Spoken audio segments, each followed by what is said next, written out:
Welcome to HurricaneCenterLive.com. I'm Alex Garcia, Director of the National Tropical Weather Conference and Executive Producer of these programs. These programs are made possible by USAA, the South Padre Island Convention and Tourist Bureau, and Plylock's Hurricane Clips. These programs are also a team effort with Bill Reed, the former Director of the National Hurricane Center, and Tim Smith, Chief Meteorologist of KRGV-TV. And now, here's Tim Smith. Thanks, Alex, and good morning, everybody. Welcome to NDWC Live for July the 23rd, a day which will live in infamy where we are here in Deep South Texas because it's the anniversary of one of our hurricane landfalls here. We don't have a lot of them, but this is one of them. And, of course, that's Hurricane Dolly, which we're going to talk about at length today. And I'm proud to be part of that discussion. I had been here 27 years prior to Dolly's landfall, and that's the first direct hit we had in my time here. Of course, that was 12 years ago today. So I think we're going to have a good discussion with Barry Goldsmith and Bill Reed about that. We both were working hard on the storm as well. So I think it's going to be fun. As Alex said, thanks to our sponsors who make these possible. Of course, USAA, just a great supporter of all the things we do with the Storm Science Network and the National Tropical Weather Conference. So thanks to USAA. Thanks also to Plylocks. Boy, those things come in really handy. If a storm's coming and you've already got them on your plywood, it just takes 5 minutes to put up all your plywood and you're good to go. And finally, South Padre Island Convention and Visitors Bureau. The city of South Padre Island is still open, and you know they welcome you as long as you keep your social distance and do the right things. Those beaches are open and ready for you. So let's get started. Let's get over to Bill Reed to talk about what's going on today, because there's a lot happening today, and then we'll get on to the Hurricane Dolly discussion. Good morning, Bill. Morning, Tim and everybody. Yes, it's been a busy 24 to 48 hours watching all this stuff evolve. I'm going to show a few slides to give you the impression of what's going on in our world today, and hopefully it's working fine. Slideshow showing them? Okay, very good. Okay, this is just a wide view of the satellite imagery from early this morning. TD8 in the Gulf of Mexico is looking better organized than it did yesterday. There is a plane flying today, so we should have more information on that, but I didn't see any wind speeds from the oil platforms that showed any increase yet. Tiny little Gonzalo is out here east of the islands, and we talk about it a little bit also. And here in the Pacific, hardly anyone's been talking about it, but we've got a major hurricane, Douglas, that's heading towards the Hawaiian Islands, and we'll get to that also. This is the latest on TD8. The latest advisory from the National Hurricane Center has it moving west-northwest today, and then and tomorrow, and then coming around tomorrow night and Saturday up through landfall in a more westerly motion, and then dissipating after landfall as it moves into the mountains of Mexico. The middle of the coast looks like the primary area somewhere. The vicinity of north of Corpus Christi, south of Freeport is the most likely location for landfall. And assuming the intensity forecast holds as advertised, the main impact will be this swath of heavy rain with 4 to 6 inches being forecast, isolated totals to 10 inches along and just to the north of the track. Tides will also be elevated. We're looking at 3 to 4 foot absolute tide levels along the upper coast, which would bring the waves up to the dunes on the Bolivar Peninsula and the west end of Galveston Island, and maybe a little bit higher as you get down towards Matagorda Bay. Wind is forecast to be around 45 knots, so it shouldn't be an issue. Here's the guidance that the forecasters were working with for this morning's advisory. And as you can see, all the models were tightly clustered around the location where the center line of the track forecast goes. Through 48 hours, then spread out a little bit as they get into the dissipating stage, which is to be expected because the center will become ill-defined. The intensity forecast still have look like a wide range, but they've expanded the scale to cover the ranges of depression through tropical storm. Landfall I have circled in red, so anywhere from 60 knots to just a depression at landfall is the guidance they had to work on. So the intensity question is still fraught with uncertainty. Gonzalo, if I just handed you the satellite picture and told you to find a strong tropical storm, it might be a little bit hard to tell. In animation, it's not that hard, but it's a tiny little thing out here due east of Barbados. It's forecast to move steadily westward to west-northwestward through the entire period, increasing to a hurricane on Friday, and then maintaining hurricane strength through the southern Windward Islands.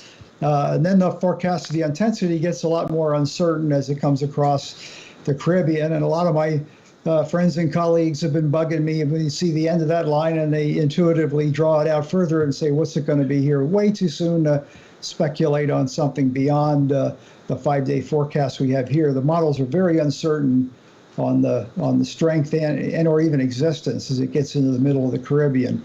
And the guidance shows, at least through the Windward Islands, a little bit more than usual spread for a storm deeply embedded in the easterlies underneath a strong subtropical ridge. They're usually tightly packed beyond even 72 hours. So there's more spread in this, maybe a little more uncertainty in the track than usual.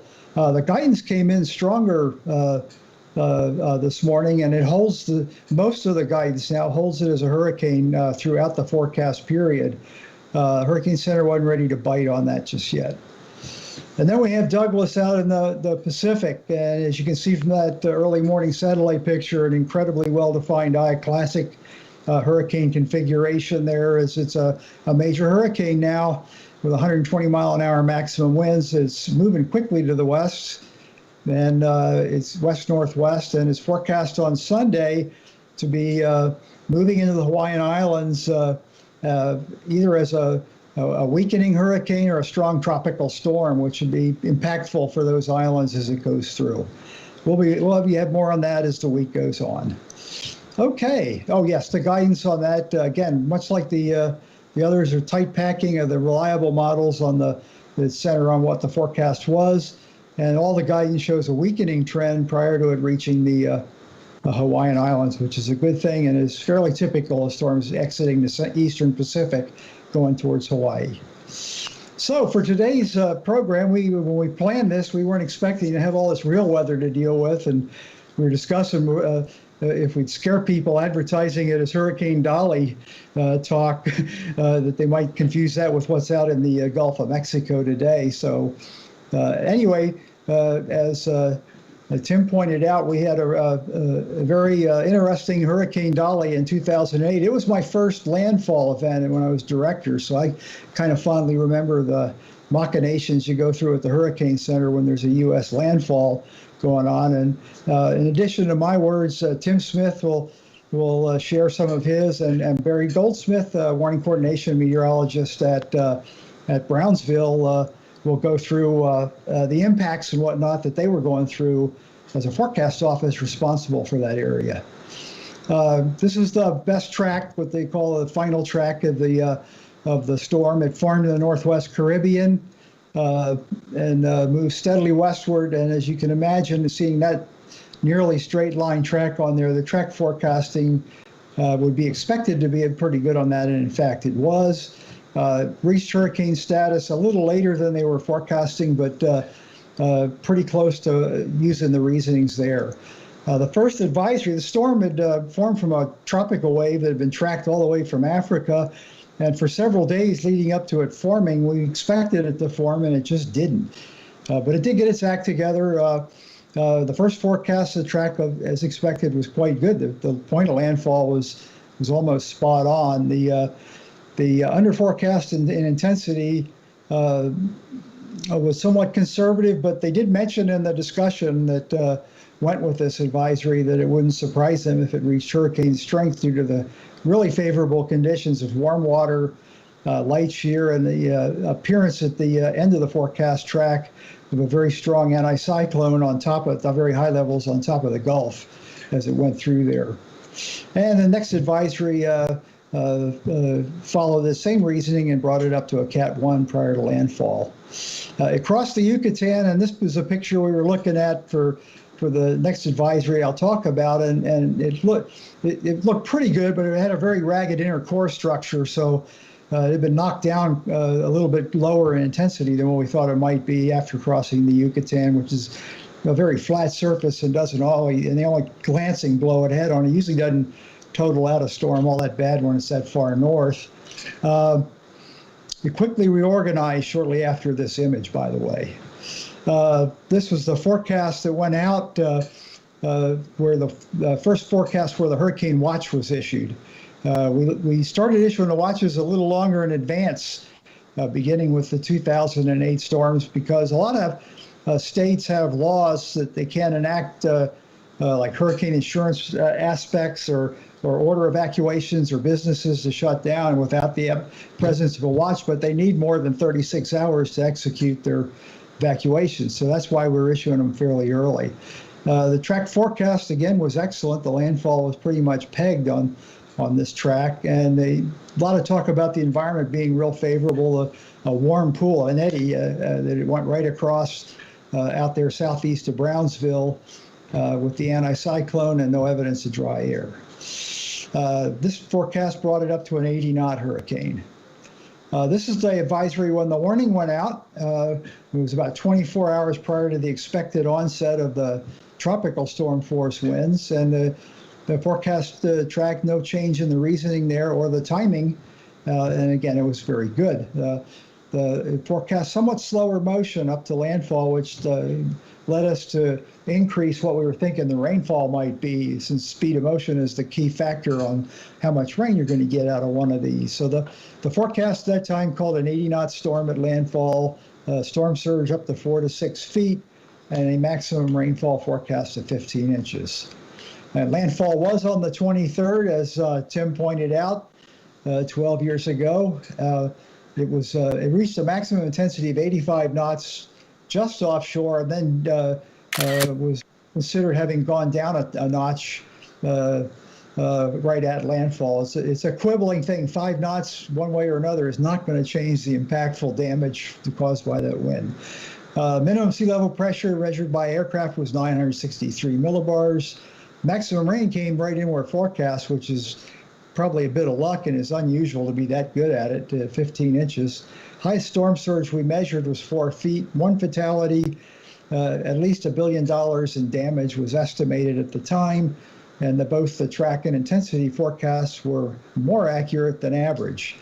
That was pretty much my scene from the Hurricane Center. I'm going to turn this over to Barry to talk a little bit more about what's coming up next after I unshare my screen. Have I succeeded? Yes. You have. You're good to go, Barry. All right.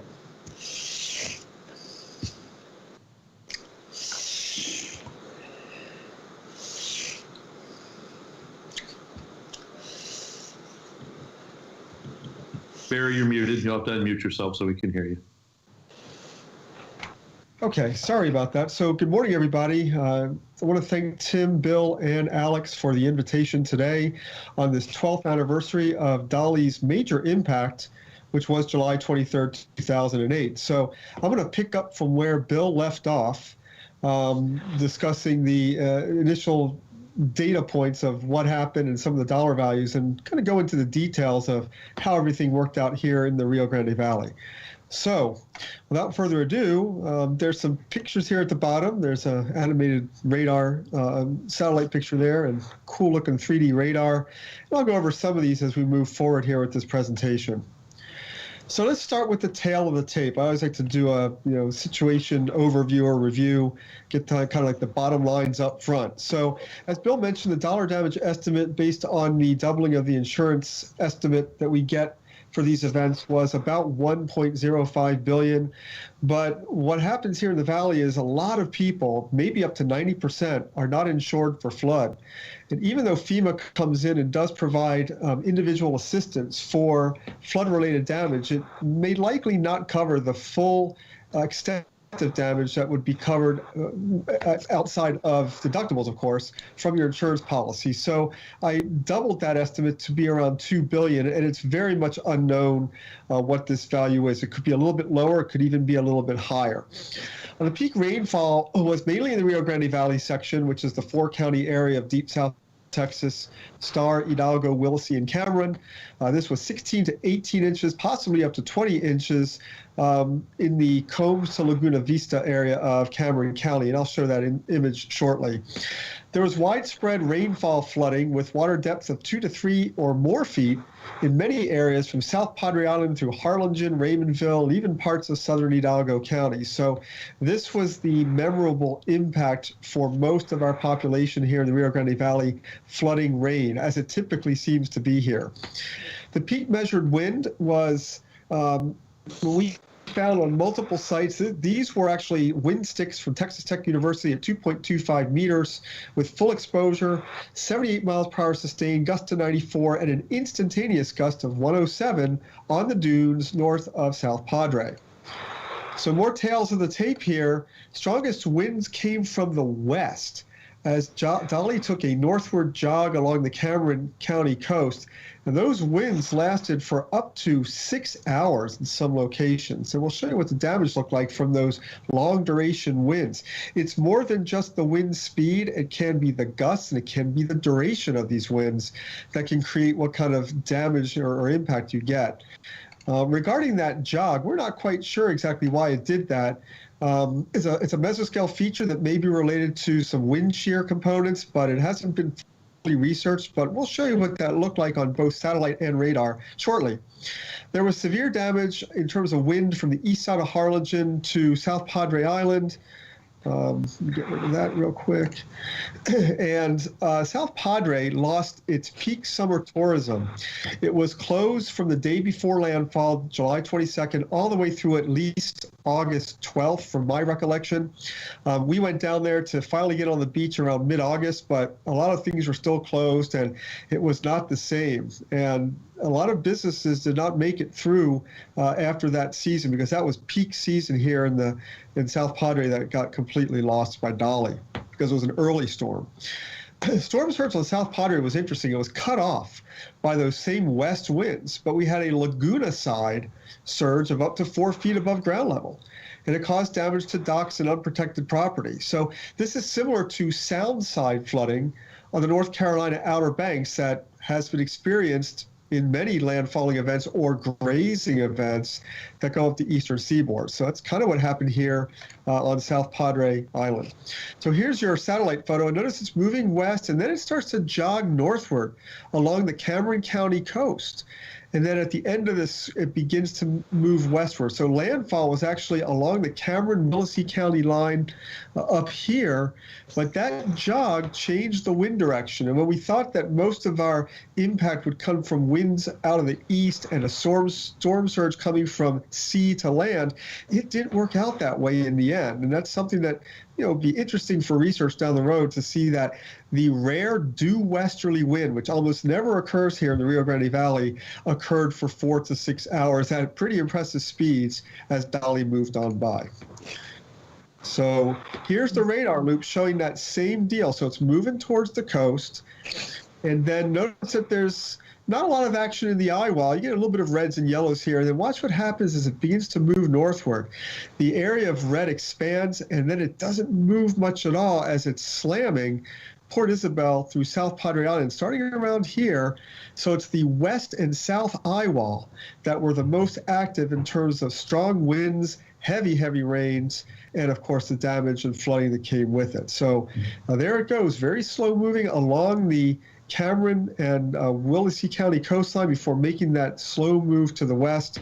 But all those reds coming in on the radar are on the west and south eye wall, which was not really expected in advance. We thought it would be more traditional with the heaviest rains on the north and east side of the eye wall. It didn't work out that way. So here's the rainfall again, falling during the westerly wind period. 16 to 18 inches in the Laguna Vista area and out towards Combs and Harlingen. That's where my mouse is pointing now. We actually got one report in Combs of 20 inches that may very well be true, but we weren't able to corroborate it. So we kind of kept this at 16 to 18. But across the Rio Grande Valley, the central and northern populated areas, the Harlingens, the Raymondvilles, and out towards Elsa and Edcouch, that's where your swath of 10 to 18 inches of rain fell. In McAllen and Brownsville, where there's actually more people, our flooding rain was important, but it wasn't super crazy. And we actually recovered the next day. But if you get farther north into this 10 to 18 inch area, it took days for them to recover. Another pocket of heavy rainfall across the ranch lands of Starr County. So that's kind of how it worked out. It was a very sharp gradient of heavy rainfall from just over 6 inches at Brownsville's airport to over 15 inches, as we show here in Harlingen. And the distance in that mileage is only about 25 miles. Now here's a rainfall table showing some of the amounts that we got that were trusted from our cooperative observers. I think a few of these may be from CocoRa's as well, but generally you can see across the populated Rio Grande Valley 8 to 15 inches of rainfall. More to the north of the main cities along, say, Interstate 2, which is our main interstate highway down here in the Rio Grande Valley. Here's your preliminary wind map, and this is peak wind, so it does include gusts. And notice that we have peak gusts that reached 90 miles per hour. These are kind of an estimated drawing here based on the observations we had and based on what the radar was showing as well. We did estimate 100 plus along the beachfront, which is also verified by that one instantaneous gust we showed before. But notice the hurricane force winds, including the gusts, pretty much end at the Hidalgo, Cameron, Willacy County line. We think that east of Weslaco towards Mercedes and near La Feria, there may have been a brief period of 74 mile per hour gusts, but otherwise tropical storm force gusts was about it for a pretty big slice of the population here in the Rio Grande Valley. So here's a wind table. This is going to be hard to read, so I won't go over too many details, but the main point here is that aside from that one wind stick at 2.25 meters. Again, this is lower than the 10-meter winds that we use, so take it with a little bit of a grain of salt. But some of these other winds are based on 10-meter winds, and the sustained values are all below hurricane force except for that one site. So 65, 63, 60, 58, etc., going down the lane. But in the gust value, you can definitely see peak gusts. These are 3-second gusts, which is what engineering uses for determining, impact of wind gusts. You see quite a bit that reached near or above hurricane force. These were all in Cameron and Willacy County. As you get farther west, like Weslaco Airport did hit 71, so perhaps Mercedes hit 74, but otherwise Hidalgo County's gusts were generally in the 50 to 65 range with sustained winds in the 45 to 55 range, which is a high-end tropical storm. So regarding storm tides, this was kind of interesting here. There was an initial push of water, as Bill mentioned, the storm approaching landfall from the southeast. That's a very favorable flow pattern in advance to produce big tides. And we did reach a near 3-foot tidal surge at Port Isabel. This is inshore waters near Laguna Madre, or near the bay. And then notice it plummets during the afternoon. Late morning actually into the afternoon, and it goes into the negative territory here, minus 0.49 feet when the winds turned to the west and evacuated all that water. And then as Dolly finally moved westward and came into the ranch region on its way into Mexico, the water levels rose again with the increasing southeasterly flow, but they never reached a surge value as high as what we saw ahead of the storm. But the interesting thing is the sharp drop with that wind shift from what had been north to northeast around to the west. As you go up to Baffin Bay, the landfall, of course, of Dolly was in between Baffin Bay and Port Isabel, as we mentioned, along the Cameron-Willacy County coastline. And as it finally moves westward, the winds there would eventually shift to the southeast. But initially, winds were blowing from the northeast or north. There was a bit of a rise here, but even they had a sharp drop, even with the north to northeast winds as it jogged the coast. So they had a sharp tidal drop, not as bad as what we saw in Port Isabel. But when the winds did shift back around to east and then southeast with pretty good gusts on the east side of the storm, that was where the big rises are. Now, I don't have a comparison here for surge. At the time, there was just a height level of the tides. These are measured in feet relative to station datum, but it gives you the idea of the trend. Up a little bit, down, and then sharply in this case because of the broad southeast flow that persisted over that area well to the north of the Rio Grande Valley, but again, not too far away from Kingsville or Corpus and the beaches there. So some quick pictures of the impacts near the coast. Wind damage was a big deal here in South Padre. You can see the cladding taking off of the South Padre Island Convention Center. Again, a combination of wind speed reaching hurricane force, but only Category 1, but the duration was 4 to 6 hours. So in reality, this may have had the same feel to it that a Category 2 with perhaps Category 3 gusts would, based on the damage we saw in the South Padre, which is for the most part built to a much higher standard of code than locations inland. It's built to 130 mile per hour wind gusts for sustainability. There's a boat here washed ashore on the Laguna side or the bay side from that storm surge that we mentioned before. That came in from the west.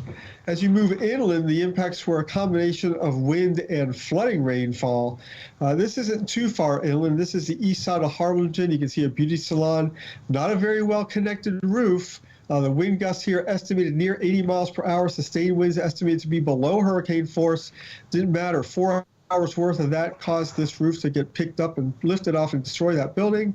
The control tower here, the air traffic control tower at the Port Isabel Airport, we call Bayview, Cameron County Airport, had windows blown out and quite a bit of damage to the facility itself. Otherwise, it was flooding rainfall that we saw in Harlingen and Raymondville. As you got farther west into Brownsville, trees, that was the big deal. We had hundreds of trees that were down, especially large limbs of mesquite to live oak to ash. So I leave you with these thoughts. What happens in the Rio Grande Valley if we're struck by a significant tropical cyclone while in the middle of a pandemic emergency? So what is the difference between the pandemic and the emergency? Well, the pandemic is kind of where we were back in March, April into May. The emergency is where we are now with our hospitals at or over capacity, number of cases averaging between 1 and 400 per day, and a number of fatalities now, unfortunately, between 10 and 30 per day across the Rio Grande Valley. So all hands on deck for emergency management. What happens if we have a major hurricane coming in? The plans are to evacuate, but will people go? Will they be too scared to go? How do we get many people onto buses, onto aircraft, into vehicles at social distancing to be safe, moving them to a place out of the storm's harm or the storm's hazard? And most importantly to me, how do we continue to build resiliency to prevent damage from a future Dolly, a future Allen, a future Beulah, or worse, the 1933 Labor Day hurricane, which is to me the nightmare scenario for a combination of wind, surge, and rainfall flooding, which few storms ever do down here, but that one did back in 1933. And with that, I'll pass it on back and exit the slideshow and unshare my screen once I get back into Skype. Good job, Barry. Thank you. Fascinating stuff, guys, and hard to follow. And it's an honor to be here with you guys today as we talk about this stuff. So as we get back to my screen now, I will share as soon as I figure out how to do it. And let's do this. And you guys did a lot of great technical stuff. I'm going to go a little less technical, being the TV guy, we just try to simplify things as much as we can. And in Hurricane Dolly 2008, you guys were hot on it. And Bill, I forgot just how good you were. You nailed it. And that's impressive. And congratulations on your first major storm while at the HurricaneCenter. And Barry, great job down in Brownsville as well. In this time of quarantine, it's hard for us to get stuff out of our archives. I haven't been at the TV station in about 6 weeks. So some of the stuff I've got today is coming from other sources. This, for example, is our good friend Josh Morgerman, who was in Port Isabel chasing Dolly. And you can see the lighthouse there on the left, but I'll show you just a minute or so of this video so you can see what it looked like. And again, thanks to Josh. And you can see a lot of this on icyclone.com. See the time of day, 10:30 in the morning. 10:40 in the morning. Right on the waterfront in Port Isabel, and the waves are now coming onto the parking lot, so probably going to have to move soon.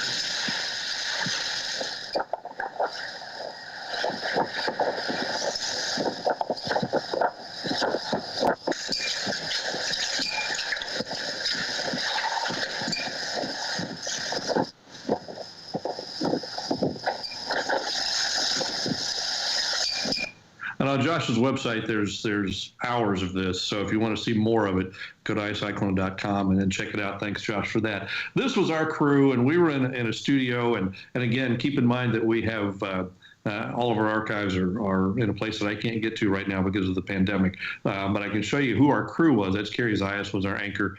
Alan Shoemaker in the background, Jonathan Owens in the background. And that guy on the left is Will Ripley. He was one of our reporters.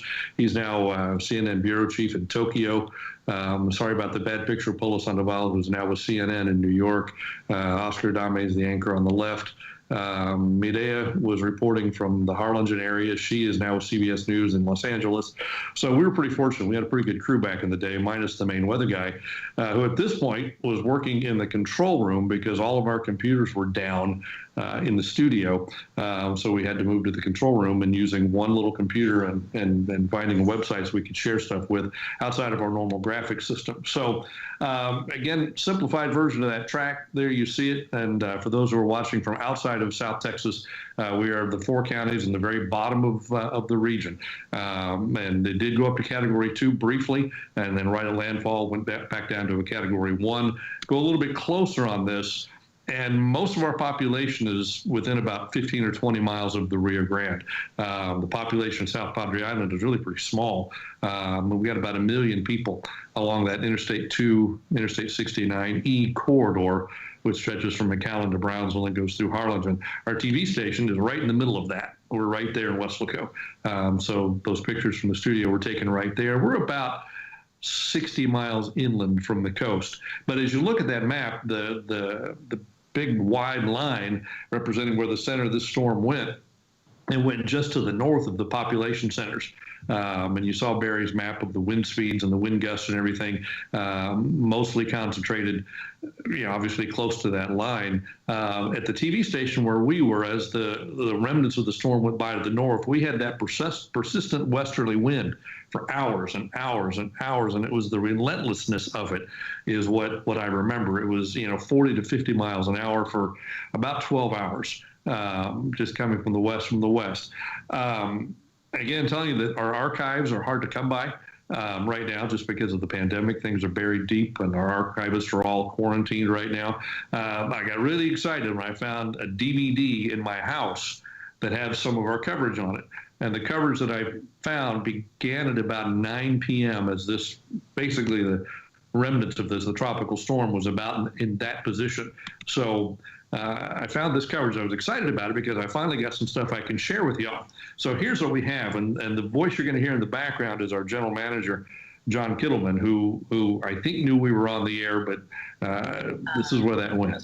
We're repairing some of our live trucks right now that have been through the storm. Especially the one that was out in Portisville. This generator. Okay, so we're off. No, not yet. Okay. 5 to 6 minutes. Okay, we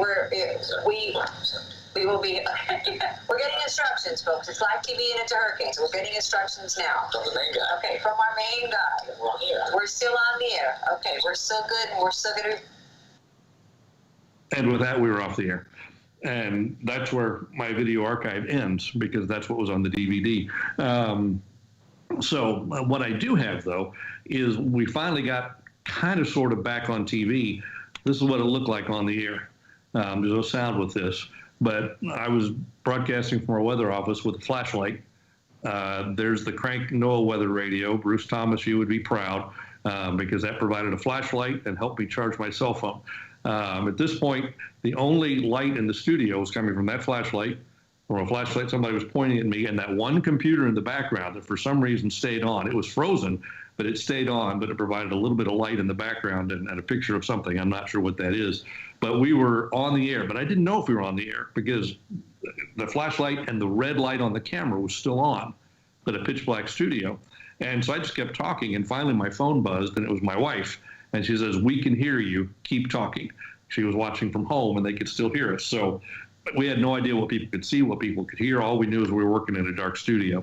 After a little bit of time passed, we figured out a way to get a little bit of light in there. We drove one of our news vehicles into the studio, put alligator clips onto the battery, and with that, we hooked those alligator clips to a light and put one light facing the weather office. And if you follow this video over, you'll see that one light shining on us in our weather office. and were there talking about the storm from there. We had generators, uninterruptible power supplies. We had all these things, and it didn't work. So let's talk about the why that everything went out. Things that you don't count on when you build a news station and you buy generators and you put them online and they're working. You can hear them running, but then all of a sudden they quit. Well, this is the building behind Channel 5 in Weslaco where our generators are. They're inside that garage right there. On the west side, which I'll go closer on that west side on the right, and this is an old picture, but as you take a look at this, there are 2 vents. These things were not here yet. Those were put in later. And that vent on the right, there was one of those on the left as well.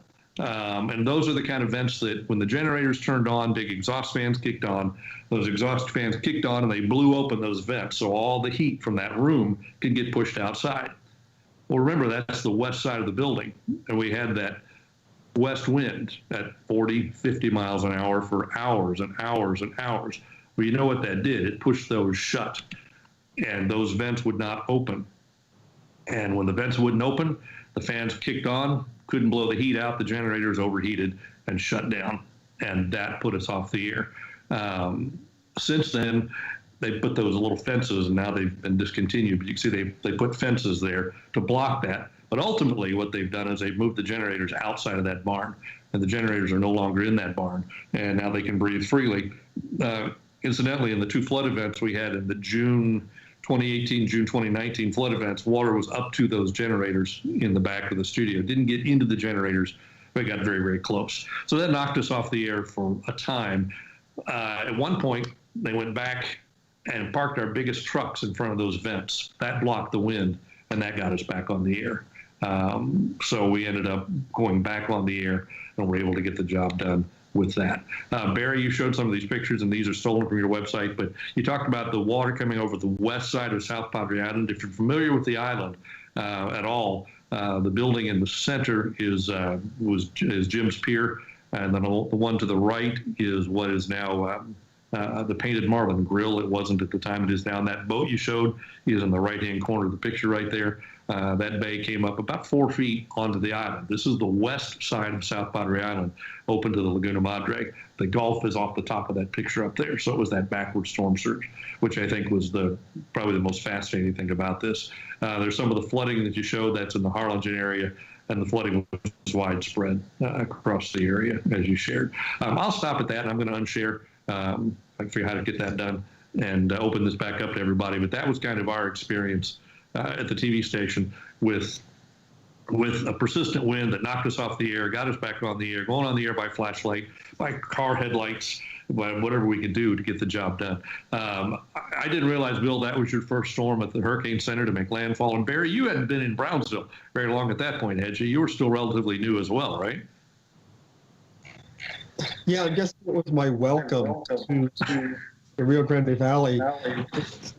It's funny because back in 2004, the person who led our office when I was in Tampa Bay, he arrived in April. He got his full feet wet in July, and Hurricane Charlie came August 13th. So he got real baptism by fire. He had been out in the West Coast, came from San Juan, actually, at one point in Brownsville. He came from Brownsville out to Tampa Bay. So we had some tropical experience, but not like that, coming right in. So for me, it was the same thing. Arrived in the end of 2007, and right off the bat, here comes Dolly. And there hasn't been anything like that, knock wood, since Dolly, in terms of the amount of activity and attention and aftermath and everything else. So hoping we keep it that way. But a lot has changed here in the Rio Grande Valley with regard to population, people, infrastructure, since even 2008. So that is a bit of a concern moving forward.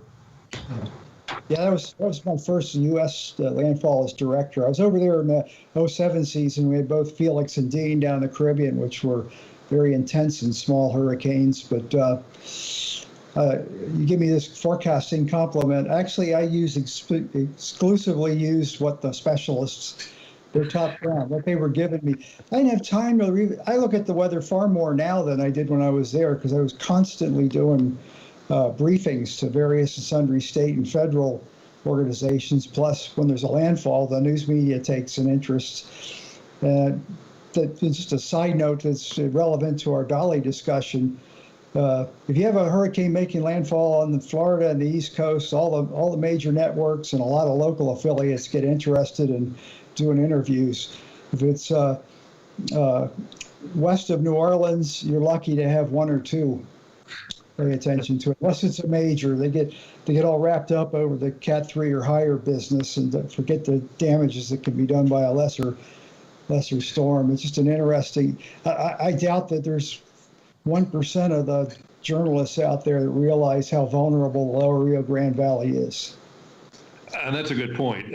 If you haven't been here, and one of the things at the National Tropical Weather Conference that we've wanted to do for years is take a bus tour and show our attendees where those vulnerable areas are. And I know we've got a lot of people watching the valley right now, so you know what that is. And this won't be a preparedness thing, but there's some incredibly vulnerable areas. Whether you're talking about Laguna Heights, right at the coast, all the way into Brownsville and Harlingen and McAllen. There's a lot of substandard housing that would be severely at risk from a significant hurricane. And Barry, you can talk about that a little bit too.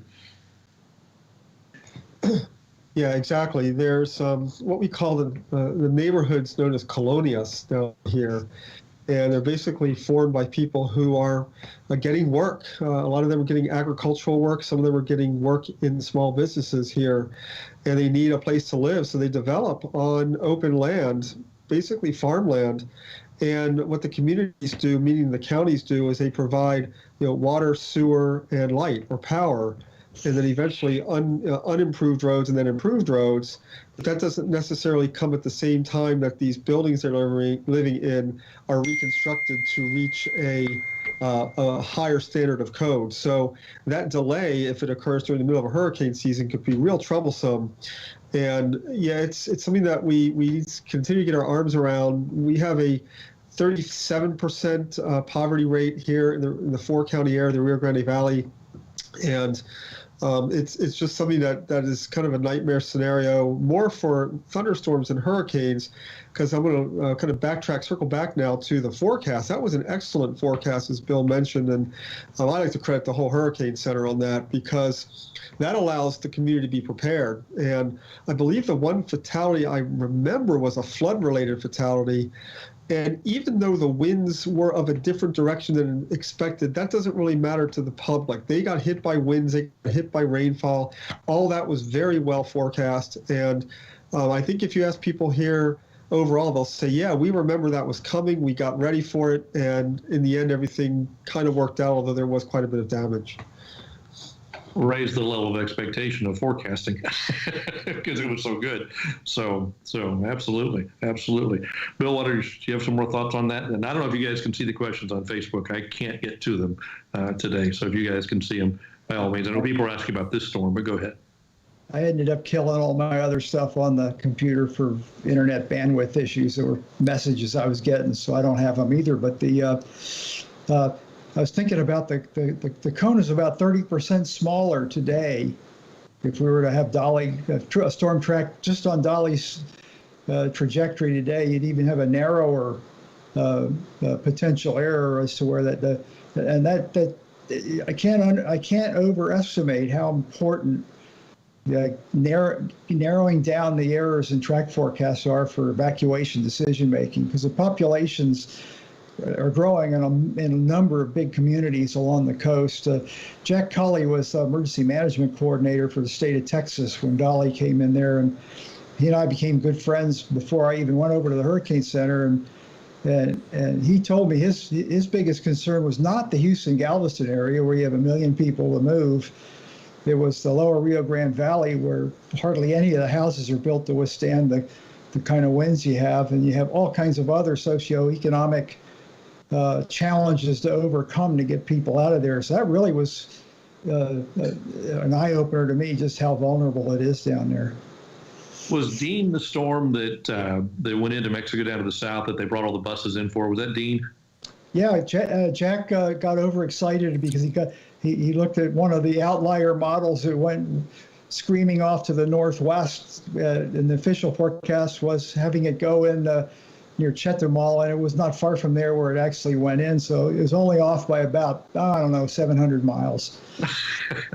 But that's when they lined up, hundreds and hundreds of school buses were staged in McAllen and all over the place. And we had video of those buses going by and staging in the convention center parking lot, getting ready to evacuate people because of fear of failure of the levee system and everything else, that we were going to be in big trouble here. Of course, when it's 700 miles away, it's not an issue, but when it's knocking on the door, it's a different story.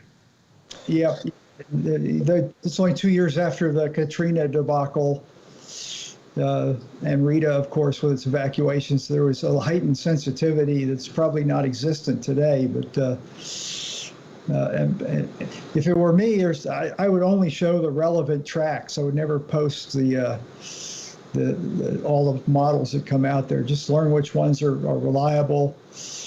We're forced into putting out all the ones that are run because it's public domain and it has to be available to everybody, not just the hurricane forecasters. So it makes your job challenging because you have to kind of know which ones they're relying on and punch out the ones that are no good. Like the extrapolation and climatology persistence, get rid of those. Those are, if you can't beat those, you ought to go get you a shrimp boat and do something different. Run, Forrest, run. Yeah. So while we've got the panel of experts here, let's talk about what's going on right now. I know this is a Dolly discussion, but because you guys are here and we have the opportunity to talk about what's going on now, we're in the Rio Grande Valley talking about something that's going to impact this area. We're talking about with this, depression number 8 staying north of the Rio Grande Valley, impacting the coastal bend probably more directly. But people are asking about the Rio Grande watershed, which is the area basically west of the Rio Grande, west of Laredo. And it looks like there could be some significant rainfall there that could be good for our lakes, which are low. Barry, we were talking about this before we went on. Yeah, it's interesting. One of the things I like to try to do for partnerships that we have here with our emergency management coordinators, public health, all the folks that work in public safety, is to say there's good news too. It's not always about the bad news. And in this case, we have actually begun to dry out quite a bit here in the Rio Grande Valley in July. In fact, we were considering going to an abnormal dry, the yellow color on the drought monitor for this particular week, but it was decided to hold back one more week and see what happens with TD8. But let's say we get 1 to 2 inches in the valley and 2 to 4 inches across the ranches. We all need that rain. The cattle need the rain. Even if it's a little heavy, they need that water. And the crops here need the water, and the water systems here need that kind of water. So to get it in July is a bonus, because this is actually one of our climatological minimum of rainfall per day in late July into early August. And a lot of people don't realize that, but that's usually the heart of La Canicula, the dog days of summer. So a system like this, and Dolly was kind of the same way, moving to the west across South Texas and eventually kind of ending up dissipating slowly in Mexico, in the Big Bend region or the Sierra Madre region of Mexico, can drop inches and inches of rain with upslope component and deep tropical moisture. And if we were to get 10 to 15 inches of rain in those areas along and west of the Rio Grande between the Amistad Reservoir and Falcon Reservoir, that water will flow downstream and drop into Falcon Reservoir, which is now sitting at 25% Texas share of water, which is not a lot of water to provide to our communities here who might need it during a water crisis. But if we add, let's say 5–10% to where we are, we're not in bad shape for a typical summer. And to have it happen in July is a bonus. So this is a good news story that could happen. The unfortunate thing is there could be some minor flooding around Laredo. If it tracks the way it is with the heavy rain where we think it may fall, the flood wave would come down and affect Laredo somewhat, but it would drop off into Falcon Lake and never really reach the valley in terms of running through the Rio Grande. And some will release through there, but it'll be very minor. And it just allows that reservoir to provide water if and when we need it to all the communities here in the Rio Grande Valley. Well, Bill, do you see any reason why the Hurricane Center's track is not as good as ever on this? I mean, it looks like it's pretty consistent with all the modeling and not much to make it stray from that. Yeah, the track is pretty straightforward. There's a ridge of high pressure across the southern states all the way to the foot of the Rocky Mountains, and it's actually a branch that's forecast to actually intensify over the Central Plains in the next couple of days, which will, the storms don't move into highs, they move around them, and if you strengthen the the high, it'll just redirect that motion even more westward, which is why you see that bend to the west. I think for the rainfall, I don't hold a lot of confidence in rainfall forecasts beyond 2 days even on these things, because the mesoscale drives it as much as anything else, and you don't know what that is. So it looks to me like the thing that might really enhance the rain over Mexico is if the storm dissipates and all the residual moisture that the models show exists well out into the Gulf keeps streaming westward and generating convection over the mountains in there. It might enhance rainfall beyond just what the storm would bring. Just a little history, we've got 2 reservoirs on the Rio Grande that we talk about, Amistad and Falcon. Falcon is the western tip of the Rio Grande Valley. It's in Zapata County primarily. And it was built in 1954, and it was supposed to take 2 years to fill. But you'll recall there was a little storm named Alice back in the early days of naming that went up into West Texas and dropped about 48 inches of rain, is what some of the ranchers out there said. They had the big, drums that were full of water at the end of it. And Falcon Lake filled in about 2 weeks. It was supposed to take 2 years. So it can make a huge difference. So it really can. That's an extreme example, but it really made a difference. Yeah, I was a junior forecaster in San Antonio in the late 70s and early 80s, and I became kind of the assistant to the hydrologist, a guy named George Cush, and he drove me out there and showed me the watermarks where the Pecos went up. I forgot the amount, but it was something like 100 feet where that bridge is. Took a bridge out through a canyon in there, got channeled in there, because that core of that rain of Alice's remnants was right over the Devils and Pecos River watersheds. And there's only a handful of ranches there, and we were lucky they all had rain gauges. We would probably never have known how much rain fell there. An amazing amount of water. Amazing amount of water. Any other thoughts, guys? We're coming up on our hour, so we'll wrap it up. But I'll start with Barry. Do you have any final thoughts on this, on Dolly, or what's going on today? So in either case, it just shows that when you get into late July and, of course, the peak of the season in August and September, that we really have our guard up for anything that could be coming our way, whether it's a local event building in the Gulf. I mean, we all remember Hurricane Alicia in 1983, also formed in the Central Gulf, and Bill will remember this Category 3 event landfalling in Galveston and blowing out 10,000 plus windows in Houston. I'm not saying this is going to do that, but that's just the nature of Gulf of Mexico storms, and they can be pretty crazy and pretty rapid, so we always keep our eye out. And then the main development region getting going with Gonzalo, and then maybe some more action behind that coming into next week, which is way out there in the Atlantic. But it's interesting, the long-range forecasts were implying that the ridges that could dominate this summer, the one that would be, as we call canicula, or the southwest ridge, which tends to pinch down hurricanes, provides dry air, and let them kind of track into Veracruz, that may not be dominant this summer in August. And if it's not, and the Bermuda Ridge dominates, or as we're seeing now, stretches across the southern U.S. into places like the Southern Plains, then a storm forming, let's say, at 15 degrees north latitude, 40 degrees west, could make it all the way, to here in Texas, and that could also include the Rio Grande Valley. So the Allens and the Beulahs of the world. This could be a season where you have to watch a little bit more than in recent years, and that's what the forecast has been showing from the Climate Prediction Center as well, in terms of rainfall potential through the peak of the season. So guard up a little bit more, I think, for the Western Gulf this year than even in recent years, would be my message to everybody here. Thanks, Barry. Bill? Yeah, I don't go much beyond 5 days of weather guessing in there, and the current pattern we're in, if the models are even close to right out in the 10-day or beyond period, breaks down a bit, and we go back into some hot and dry after middle of next week or so. So hopefully we'll get some get some good rain now, and then get a break from the activity. All right, guys, and if we get to the H storm, which this will be in the Gulf right now, Hannah is what the name will be. That's the 8th, is that right? eighth named storm of the season. A, B, C, D, E, F, G, H. Yeah, which typical, the average date of the eighth storm is late September. So we're running a little ahead of schedule. Fortunately, none of them have been hurricanes yet. So unlike 2005, we'd already had 3 hurricanes by this point, even though we hadn't had as many overall storms. So, gentlemen, thank you. Really appreciate it. Great information. Thanks for putting the time into making this work. We appreciate it. Barry, you have now earned, where is it? Got to find it. Can't find it. Your National Tropical Weather Conference mask. I've got it. Here it is. Bill, you've already got yours. Barry, you've earned yours. So we'll be sending that to you, okay? All right. Thank you. Alex, back to you. All right. Thanks, guys. Wonderful program. We didn't see too many questions coming through this afternoon, but we did see some good comments coming. A very interesting program from Lou Fincher out there today. So thanks so much for helping out.